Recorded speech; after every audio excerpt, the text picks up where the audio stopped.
오래된 숲에는 오래된 숲의 이야기가 있습니다. 이 숲에서 한 아이가 태어났죠.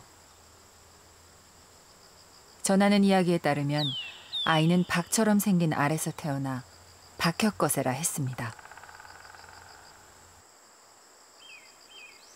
15되던 해, 아이는 남산 기슭에 왕궁을 세웠죠.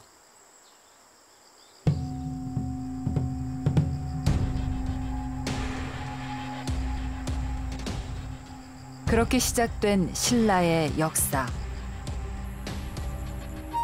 훗날 왕궁터에 세워진 석탑엔 작은 문 하나가 있죠. 신라인들은 이 문을 통하면 진리의 빛이 가득한 부처의 세계로 들어간다고 믿었습니다.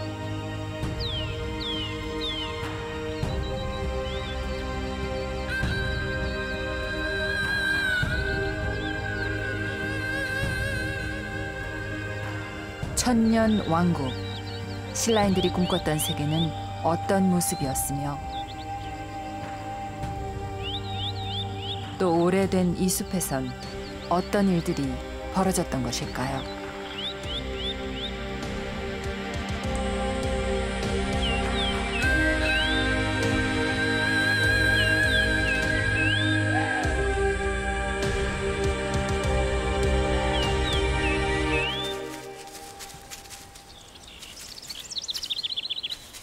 고라니 한 마리가 신이 났습니다.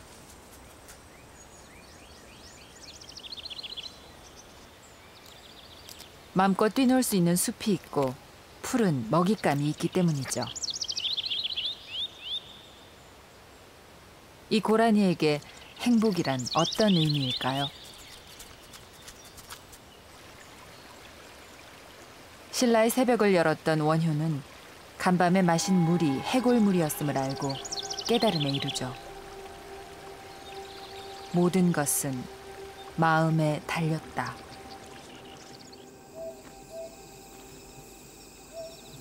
얼마나 많은 수행자들이 이런 깨달음을 구하러 산에 올랐을까요?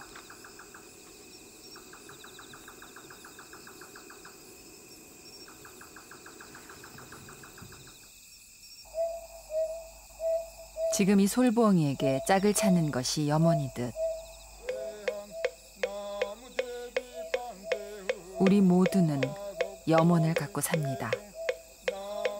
그런 염원을 1500년 넘게 받아왔을 이 마애불.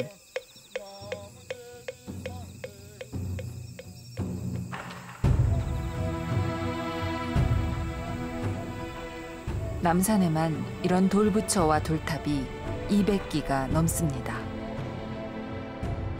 산 하나를 돌탑과 돌부처로 채우기까지 얼마나 많은 정소리가 염원이 되어 서랍을 곳곳에 번졌을까요?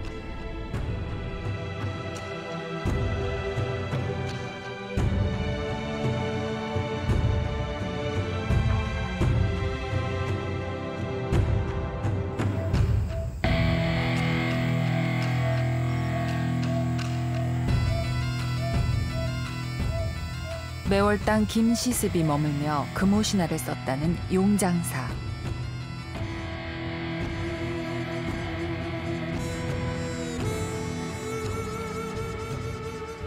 절터만 남은 이곳에 달빛이 찾아오면 천년 두께의 세월이 거치고 돌탑과 돌부처들이 모습을 드러냅니다.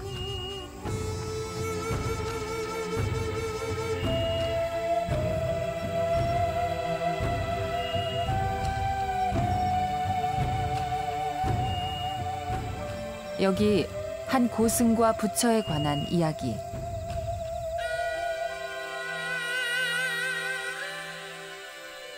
대현 스님이 탑을 돌 때면 용장사 석불이 고개를 돌려 그를 봤다.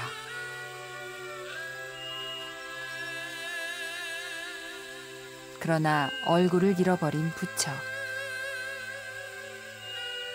문득 스님을 따라 돌던 그 염화 미소가 궁금해집니다.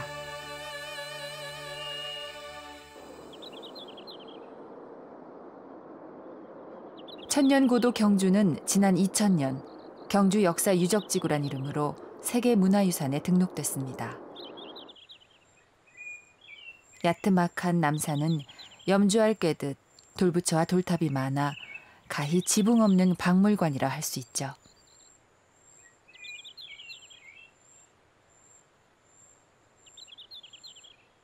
유리하게 펼쳐진 마애부를 접하면 길을 걷다가도 불현듯 묻고 싶어집니다.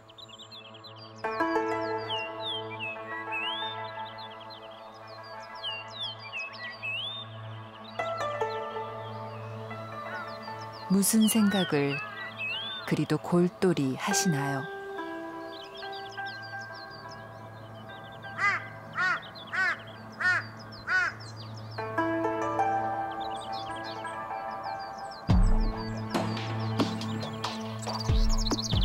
남산의 돌부처는 인도나 중국의 것처럼 근엄하거나 위압적이지 않습니다.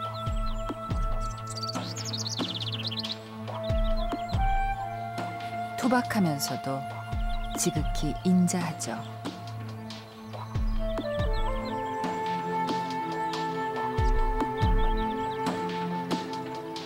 천년 세월을 건너 홀로 보리수 아래 이 수행승을 보면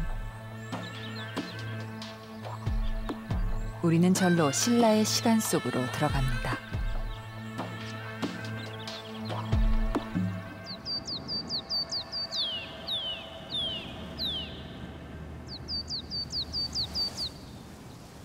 마음의 귀를 열면 보이지 않는 것들이 보이죠.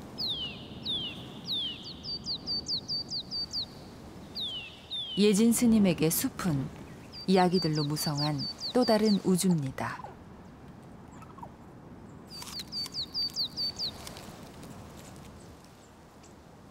청설모가 먹다 버린 씨앗 한 톨엔 한 나무에 미래가 있으며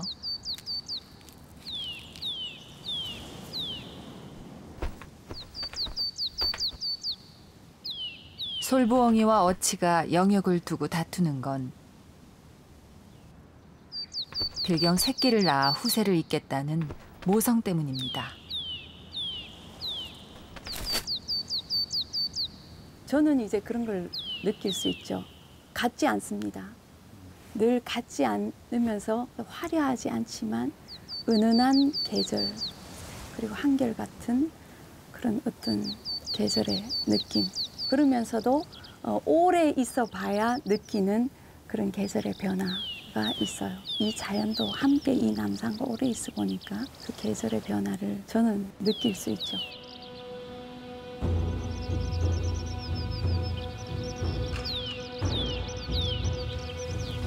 오래된 숲과 왕릉이 있다는 건 이곳이 신성한 공간이었음을 의미하죠.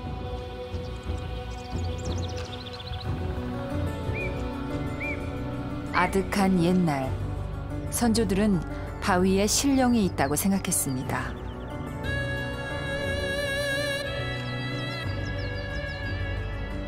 이 비파 바위도 다르지 않아 훗날 부처가 산다고 믿었기에 주변에 절집을 지었죠.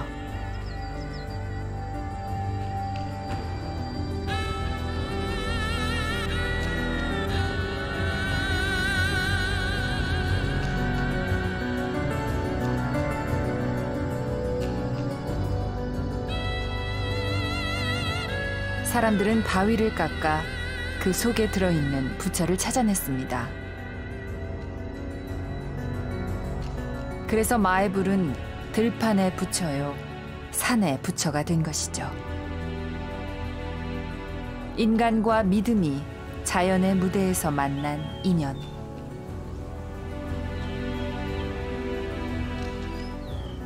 작은 생명 하나도 기막힌 인연에서 시작됩니다.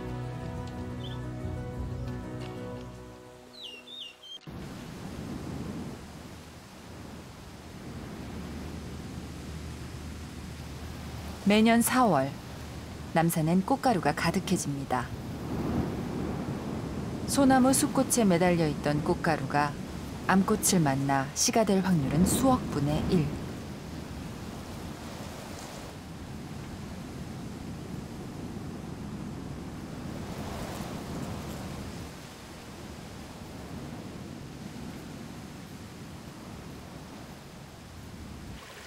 인연을 맺지 못한 꽃가루는 역설적이게도 숲에 영양분을 제공하죠.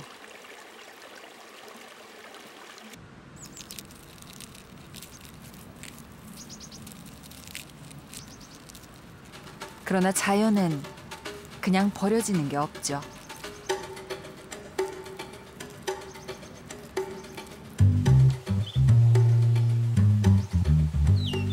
오늘도 남산은 마법처럼 사람들을 불러들입니다.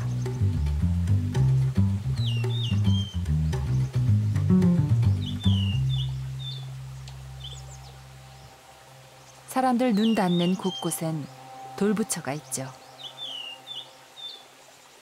이 돌부처는 관음보살상입니다.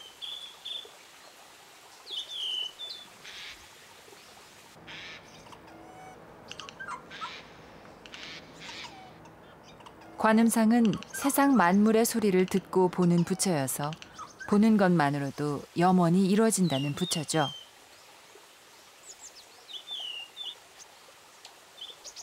만들어질 당시 이 부처의 모습은 지금과 달랐을 겁니다. 1300년의 시간만큼 두껍게 내려앉은 지으류. 지으류는 척박한 바위를 갉아 흙을 만들기도 하죠. 그리고 이곳엔 지으류로 위장한 가장 낮은 생명들이 돌부처와 한 몸으로 살아갑니다.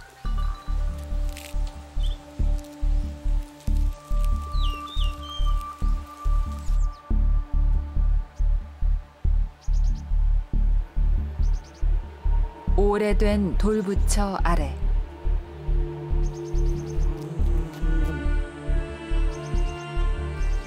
쌍살벌에게 이곳은 비바람을 피할 수 있는 안성맞춤 거처죠.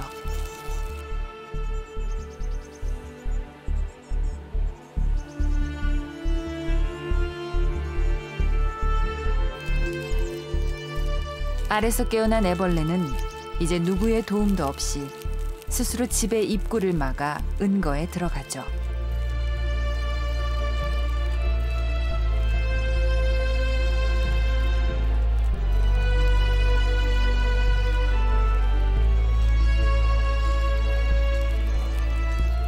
나올 때 역시 자신이 지은 집을 자신이 뜯어냅니다. 그 사이에 벌어지는 놀라운 탈바꿈.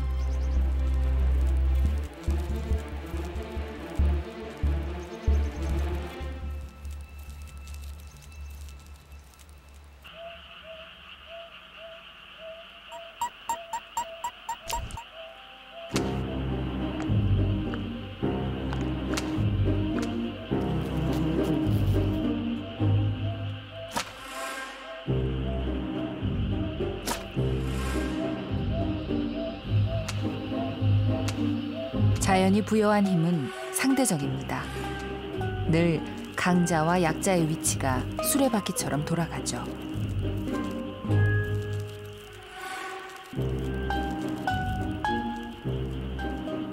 두꺼비를 피하다 이끼 개미 귀신에게 잡힌 돌좀.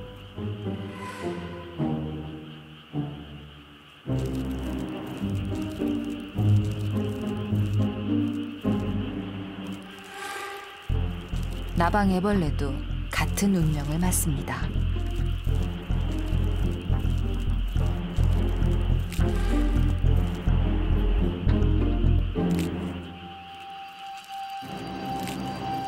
온몸을 지으류로 잔뜩 위장했건만 이끼개미 귀신의 손바닥 위죠.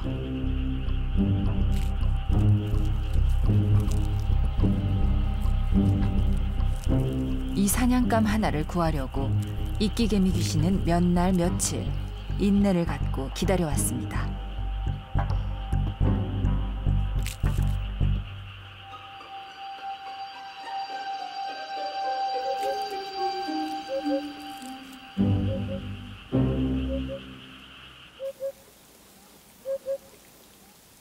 한 생명에겐 죽음이지만 또 다른 생명은 이런 과정을 거쳐야 탈바꿈을 이어갈 수 있죠.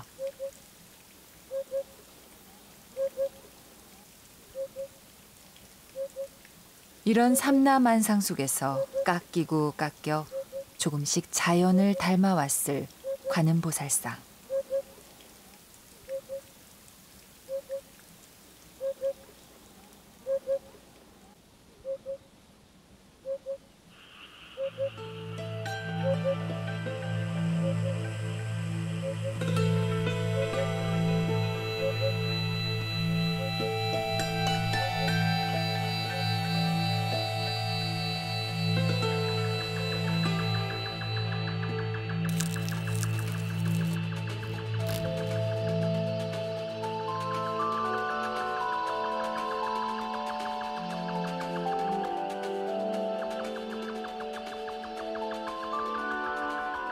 에반디 뿌리가 나는 달빛 고운 밤.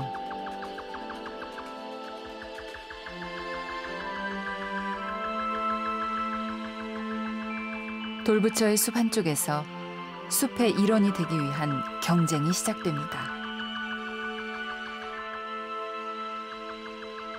성장기를 맞아 땀을 흘리는 죽순.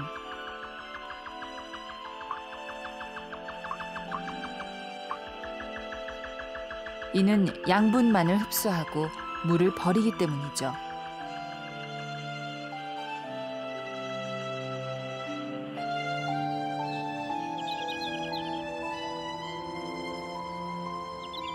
우후 죽순, 작은 물방울들의 노고.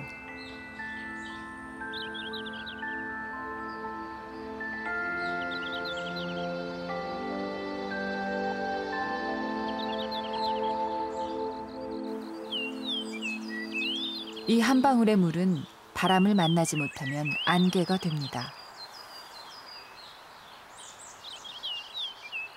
안개는 숲의 모든 나무에게 고루 나눠지죠.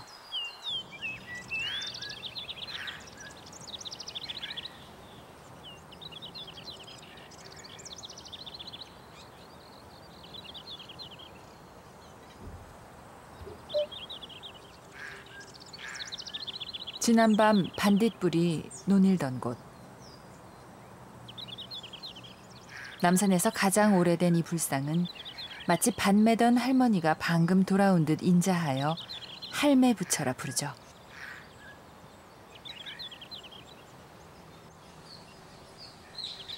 지난 1400년 중생의 마음 고향이 되온 할매부처.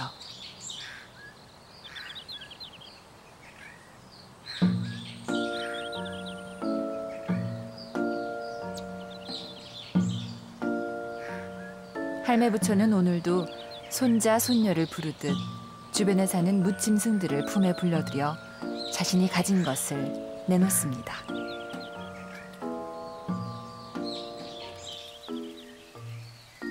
중생들에겐 염원을 들어주고 무짐승들에겐 그 염원의 마음을 되돌려주는 것이죠.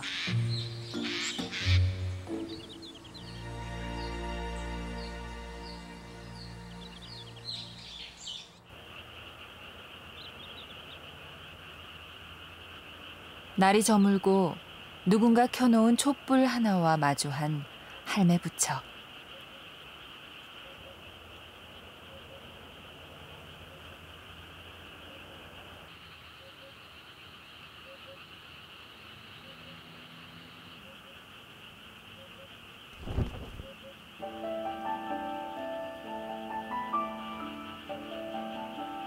그러나 오늘같이 달이 낮게 뜨는 밤.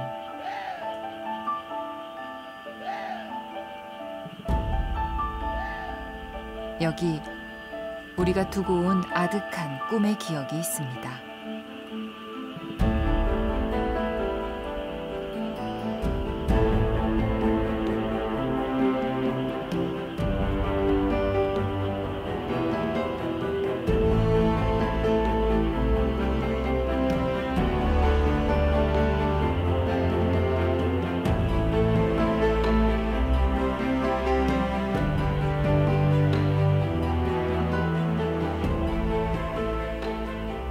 여러분은 혹 이 달빛처럼 홀로 앉아 계신 할머니의 마음을 슬며시 어루만져 본 적 있으신가요?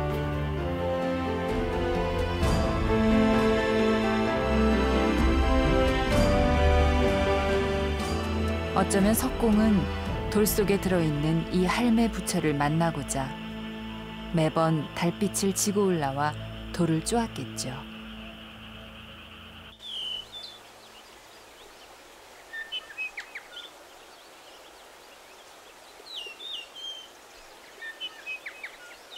남산엔 40여 개의 계곡이 있습니다.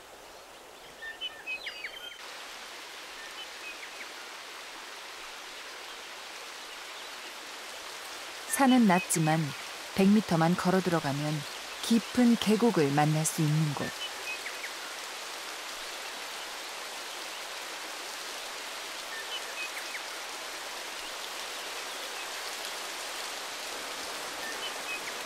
계곡물은 깊고 청정하여 수많은 생명들을 불러들입니다.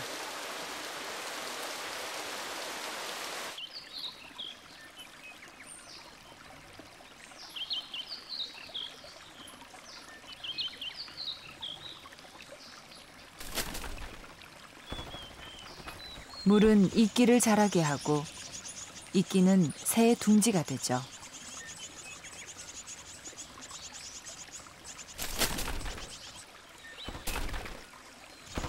모든 게 평화롭게 이어질 것 같은 숲속 세상.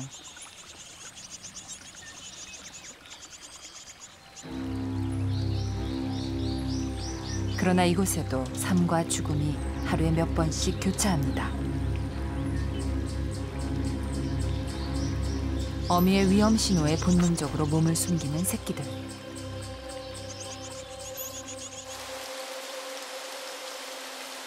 만물은 이렇듯 늘 삶과 죽음의 경계선에 있습니다. 계곡의 이 거대한 바위는 한때 돌부처가 될 수도 있었으나 완성 단계에 이르지 못해 바위로 남았겠죠.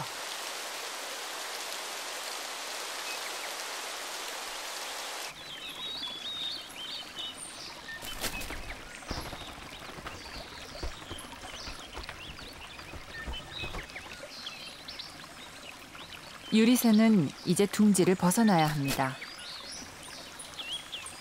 이 경계를 벗어나야만 숲의 일원이 될 수 있죠.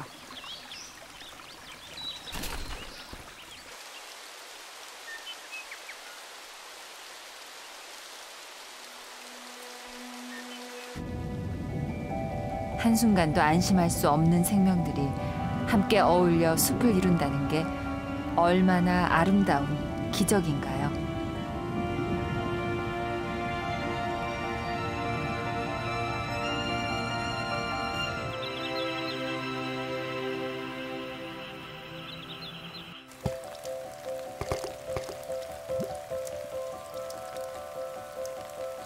물방울 하나는 작지만 물방울이 모이면 내를 이루고 강이 됩니다.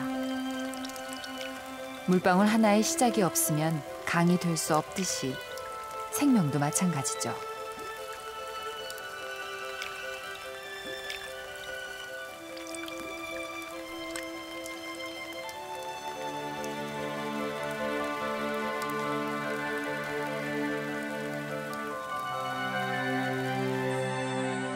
세상에 함부로 대할 수 있는 미물이란 없습니다.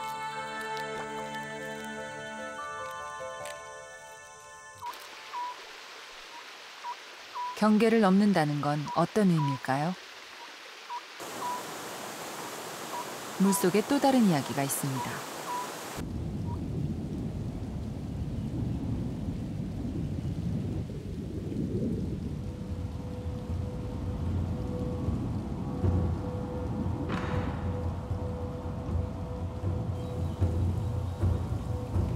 왕잠자리 유충과 새끼 도롱뇽의 대면.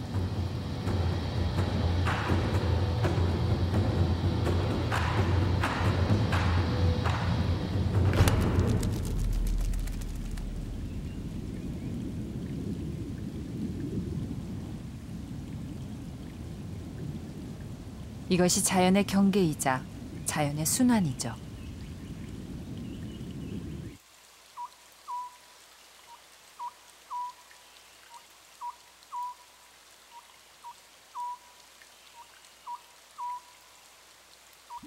이 녀석은 운 좋게 아가미를 떼고 물 밖으로 나왔습니다.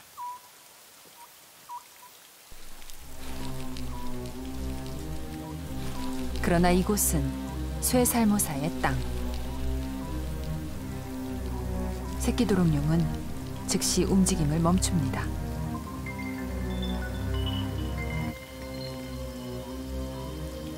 움직이지 않으면 쇠살모사가 찾지 못한다는 걸 아는 것이죠.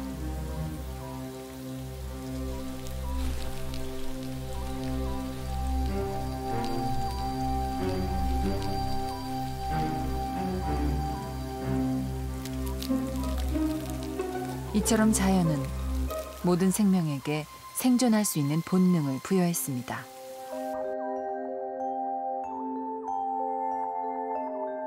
불가에선 어떤 생명도 홀로일 수 없다고 말합니다. 모두 촘촘한 그물로 연결돼 있는데 이것을 인드라망이라 하죠.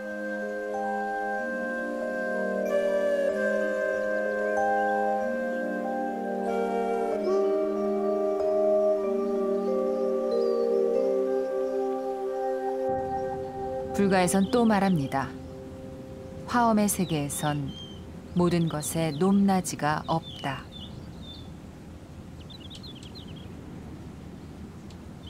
어쩌면 이것은 모두를 통합해야만 했던 당시 통일신라에게 절실했던 통치 철학이었을 것입니다.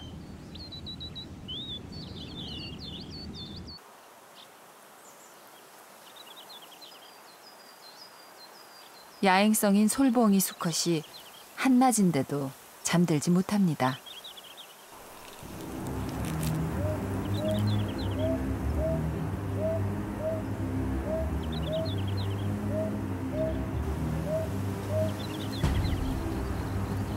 솔숲에 사는 솔부엉이를 괴롭히는 건 나무타기의 명수, 누룩뱀.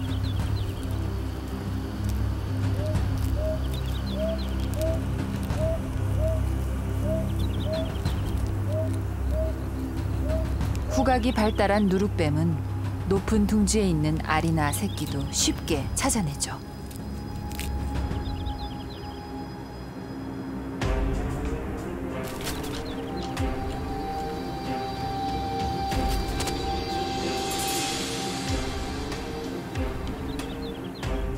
경고를 계속 무시하자 수컷 솔부엉이가 응징에 나섭니다.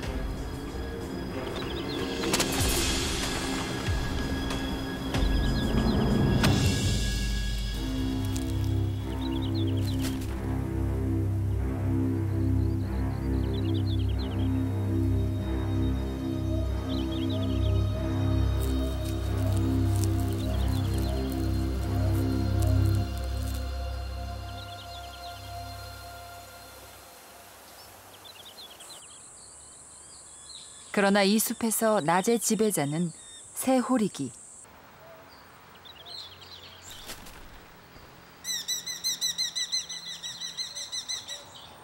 번식기. 수컷 새호리기가 암컷을 유혹합니다.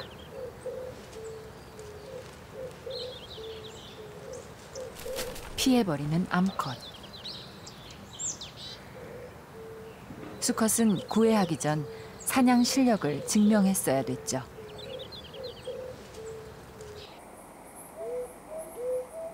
다시 솔부엉이의 시간입니다.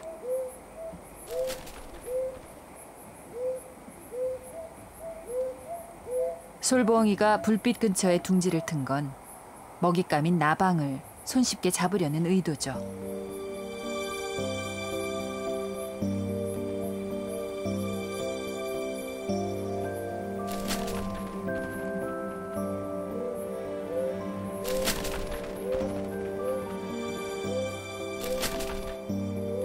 솔부엉이가 밤새 수고하며 움켜쥐는 나방은 10마리가량.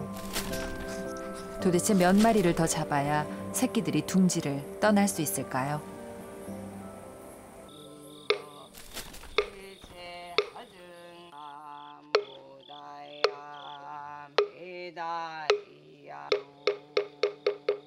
칠부람 예진 스님의 새벽 목탁 소리가 마애불의 미소를 지나 숲에 번집니다.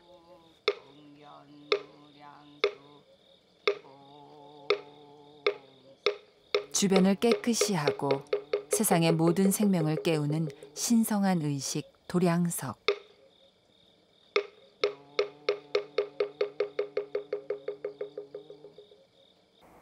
이 암자는 유리를 사이에 두고 바위의 부처를 본전으로 삼았죠. 칠부람은 태양과 달의 기운을 온전히 받는 곳이라는 느낌이 듭니다. 남산의 꽃이라고 합니다. 칠부람은 정동향입니다.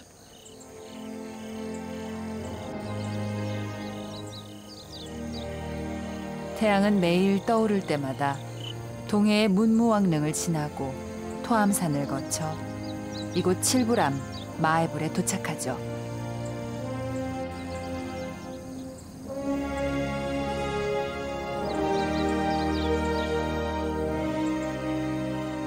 우연일까요? 빛의 움직임에 따라 매 순간 살아있는 듯 마애불의 색과 모습이 달리 보이는 것은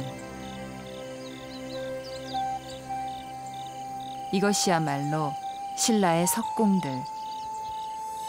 그들이 자연 속에서 부처의 얼굴 표정까지도 찾고자 했던 것은 아닐까요?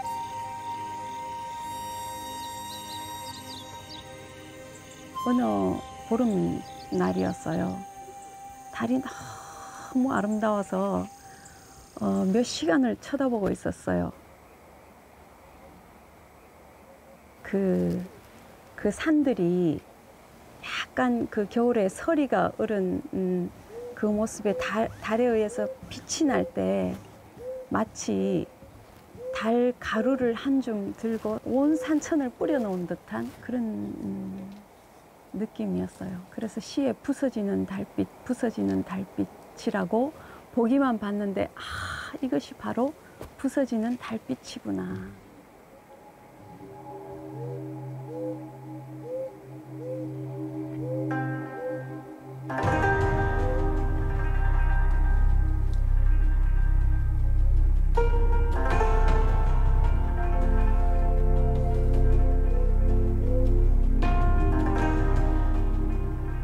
석공은 달빛마저 알았겠죠.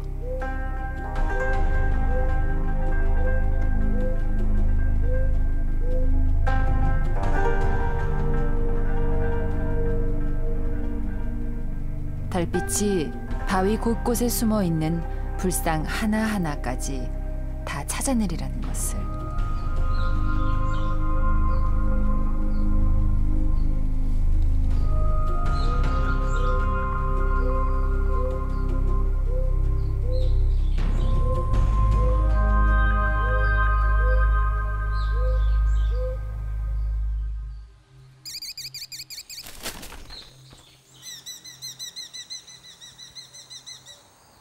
마침내 새오리기도 쌍을 이뤘습니다.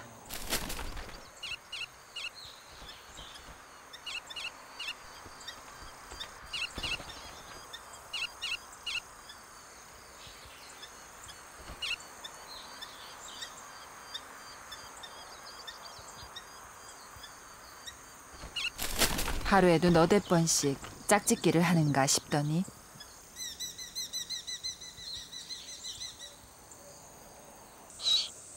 어느새 3마리의 새끼를 부화시켰죠.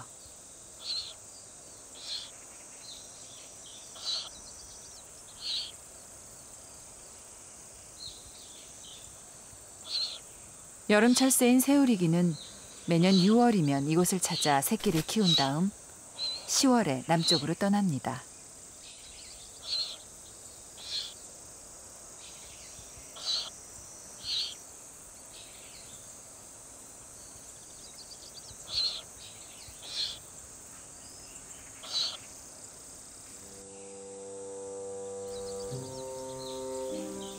새끼를 돌보느라 쪽잠을 잘 수밖에 없는 어미.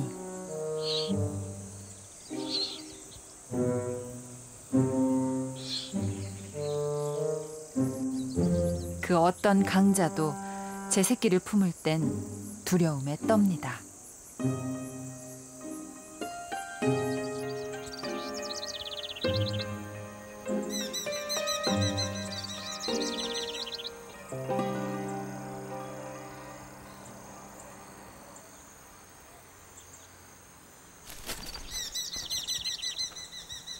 새우리기는 새를 홀릴 만큼 사냥을 잘하기 때문에 얻어진 이름입니다. 좋아하는 사냥터는 나무가 없는 삼릉 주변.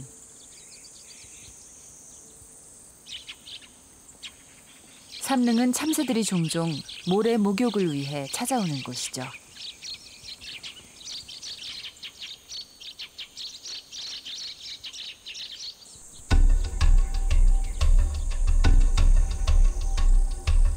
참새들의 출행망.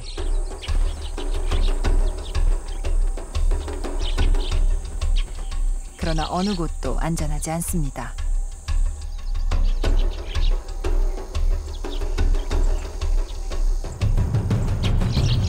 하늘을 나는 새가 자유롭다고 누가 말했던가요?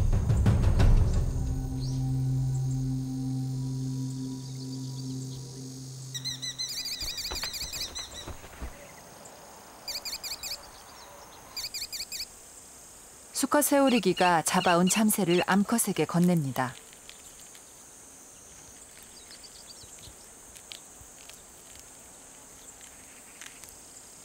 새끼들을 위해 털을 뽑아 요리하는 암컷.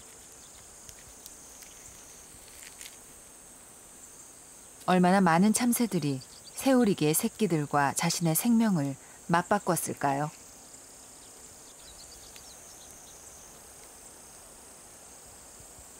새우리기도 탐욕은 없습니다. 꼭 필요한 만큼만 잡고.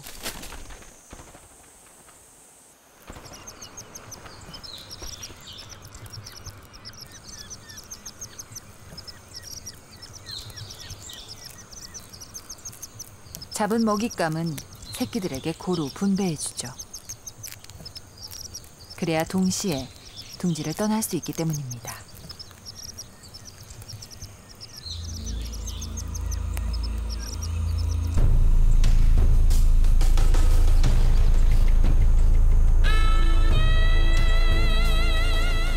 마치 사바세계 생명의 안위를 살피듯 고즈넉하게 앉아있는 신선함의 마애보살 방가상.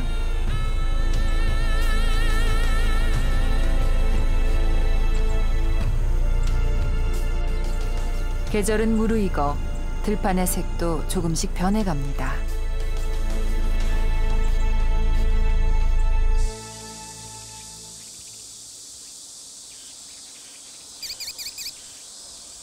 더위 때문에 한 뼘의 그늘이 고마운 시간.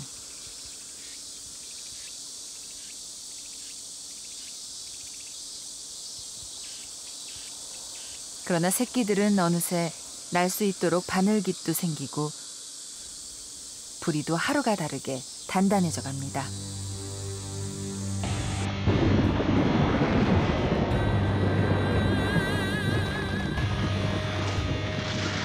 화엄 세상을 상징했던 남산의 마애불. 그 후 신라가 망하자 남산에선 더 이상 돌 쪼는 소리가 들리지 않게 됩니다.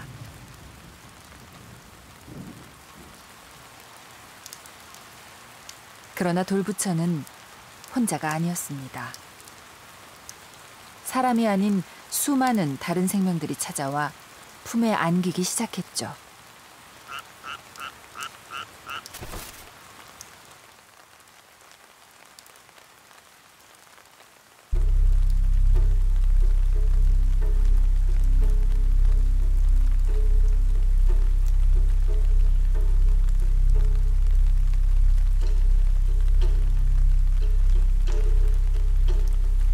돌부처는 자연의 일부가 됐습니다.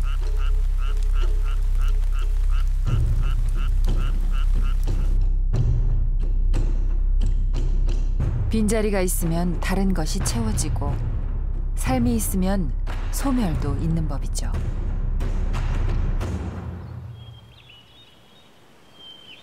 한때는 밤별처럼 불탑과 암자들이 무성했다는 산. 그러나 오늘날 남산의 암자는 손가락에 꼽을 정도입니다.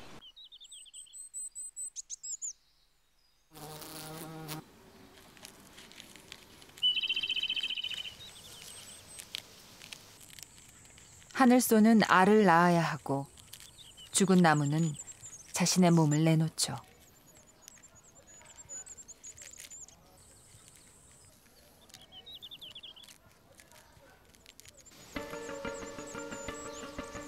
이 녀석 밑드리벌은 더듬이를 통해 나무 속에 있는 애벌레의 미세한 움직임을 감지합니다.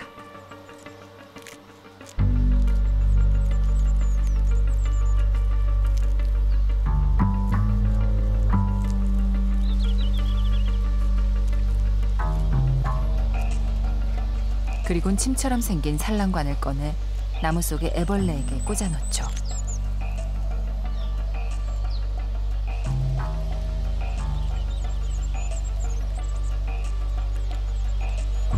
기생, 남의 몸을 빌려 새끼를 키우는 것. 녀석의 알은 결국 나무 속에서 그 몸을 먹고 자라게 되죠.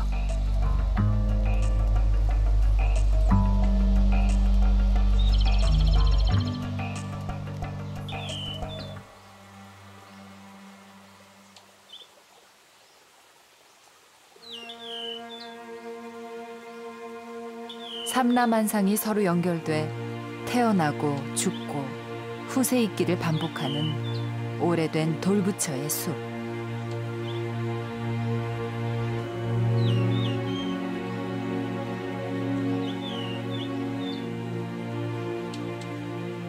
누구나 이 오묘한 질서를 따를 때에만 숲의 일원이 될 수 있습니다.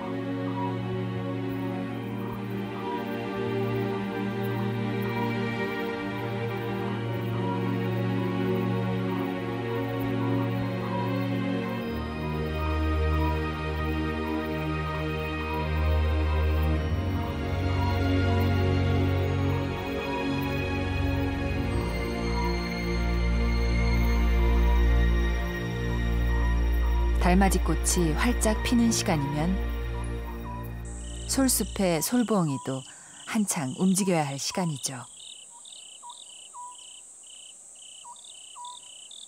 어느새 부쩍 자라 바깥 세상이 궁금하기만 한 새끼 솔부엉이.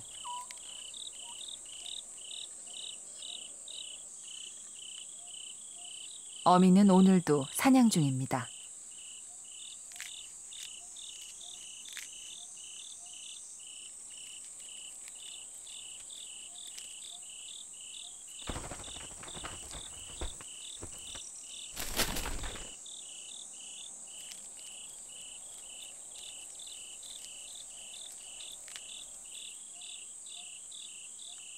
새끼를 충분히 먹이고서야 잠시 휴식을 취하는 솔부엉이 부부.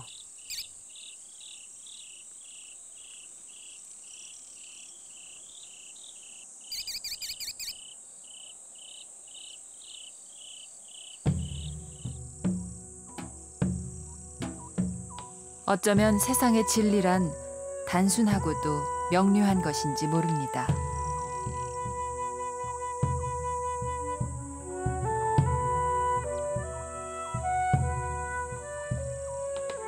혼자가 아닌 서로를 품고 그 끈으로 이어져 있다는 것.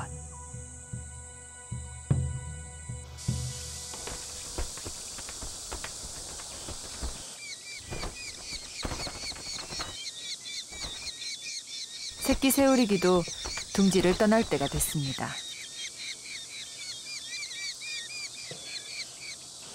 어미가 참새의 털을 뽑지 않고 준다는 건 새끼들이 충분히 자랐다는 걸 의미하죠.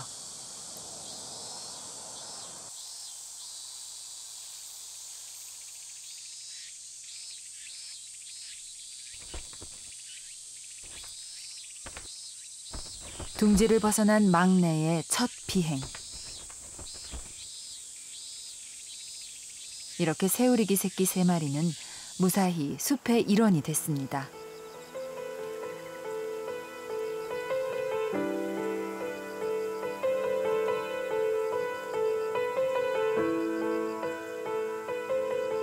부처의 영혼이 드나든다는 문.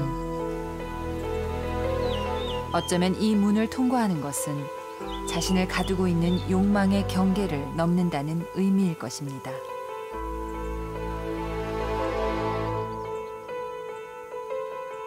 이 숲에 사소한 생명이란 없습니다.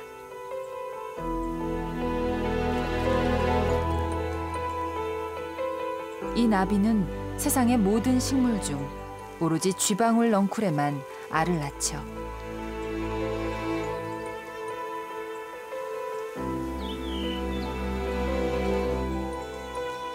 쥐방울 넝쿨이 없으면 꼬리명주 나비도 탄생할 수 없다는 너무도 절묘한 인연입니다.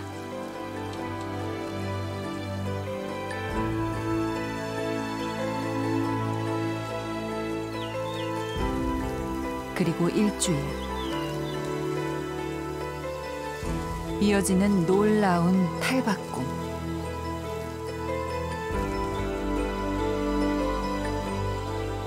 마침내 나비는 경계의 문을 통과해 하늘을 날 수 있게 됐습니다.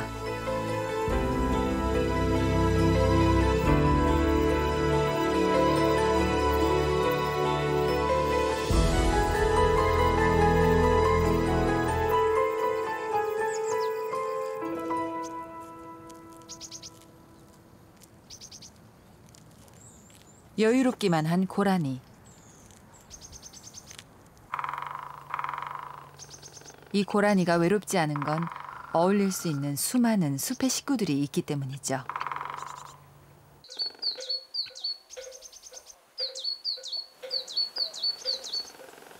어울림에 관한 이야기가 여기 또 하나 있습니다.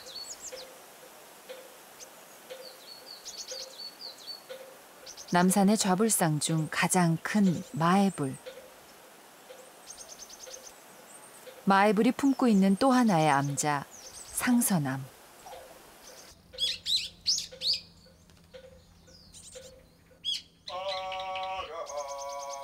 이 고즈넉한 암자의 식구는 단촐하여 홀로 수행 중인 스님과 이 녀석 다람쥐죠.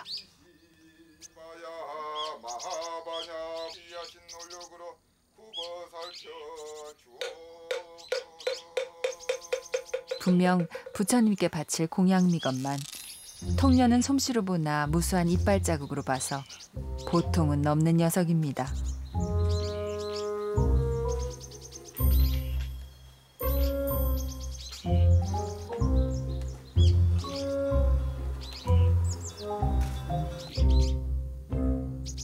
한두 번도 아니고 녀석의 이런 행동을 스님이 모를 리 만무하죠.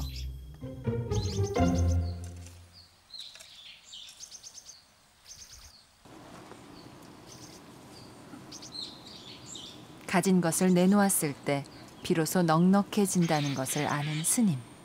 향이 강해가지고 그런 사람도 못 먹는 거야.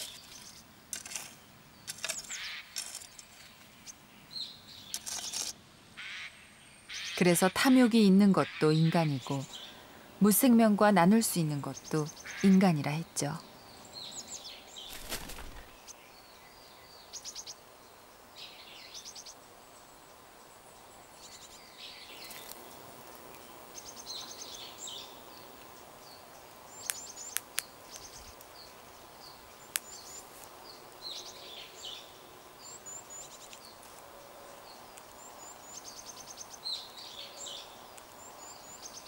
이렇듯 어울림과 나눔의 마음을 불가에선 자비라 했던가요? 돌부처와 그 돌부처 앞에 놓인 삶의 염원이 쌓여 이루어진 생명의 숲 남산.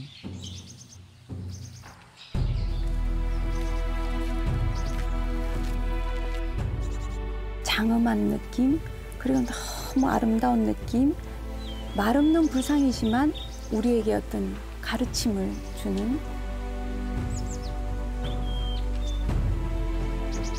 기도하는 마음으로 불상을 조성했기 때문에 천년을 이어서 그 마음이 이어져서 지금 이 남산이 있는 것이 아닌가.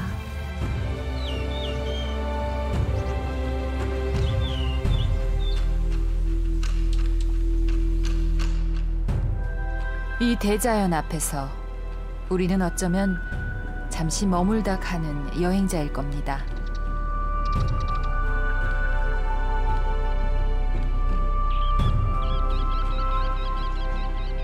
오랜 시간 수많은 여행자들이 머물렀을 남산.